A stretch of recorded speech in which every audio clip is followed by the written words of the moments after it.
આપ સર્વોને હેતપૂર્વક જય શ્રી સ્વામિનારાયણ. આજની સત્સંગ કથા વાર્તા નિજ મંદિર સાવરકુંડલા. આજની સત્સંગ કથા વાર્તામાં આપણે વૈદિક પુરાણ અંતર્ગત શ્રી વેદરસ કથા સાંભળશું. પુરંજન રૂપ જીવની ભવાટવી માંથી મુક્તિ. જ્યારે જીવ પરમહંસ એવા જે નિર્માની ગુરુ તેનો સમાગમ કરે છે, ત્યારે એ જીવ જન્મ મરણ રૂપ જે ભવાટવી તેનો ત્યાગ કરે છે અને સંસાર રૂપી સમુદ્રને તરે છે. તે પુરંજન રૂપે છે.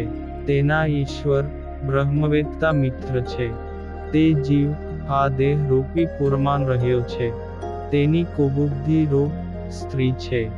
તે સ્ત્રીના 10 ઇન્દ્રિયો રૂપ મિત્ર છે અને 10 ઇન્દ્રિયોની વૃત્તિ રૂપ સખીઓ છે. 5 મસ્તક વાળો જે પ્રાણ તે રૂપ સર્પ તે રક્ષક છે. મોટા બળવાળું જે મન તે ઇન્દ્રિયોનું નાયક છે. પંચ વિષય રૂપ એ કુબુદ્ધિ તે પંચાળ દેશ છે. તે દેશમાં 9-12 ને યુક્ત દેહ છે. તેના આંખ નાક મુખ એ 5 બારણા ઉગમના છે. જમણો કાન તેનું દક્ષિણાદુ બારણું, ડાબો કાન ઉત્તરાદુ બારણું છે. ગુદાને શીશ તે આથમના બારણા છે. તે 9-12 ને કરીને એ જીવ 9 પ્રકારના વિષયને ભોગવે છે. હાથે કરીને લે દે છે અને પગે કરીને ચાલે છે. હૃદયને વિશે મન ઇન્દ્રિય કરીને હર્ષ શોકને પામે છે અને મનને કેડે વર્તે છે. તે પુરુંજન નાન ઇન્દ્રિયો નાન પરિણામ રૂપ 1100 દીકરા છે. તે પુરંજન ની બુદ્ધિની વૃત્તિના પરિણામ રૂપ 1100 દીકરીઓ છે.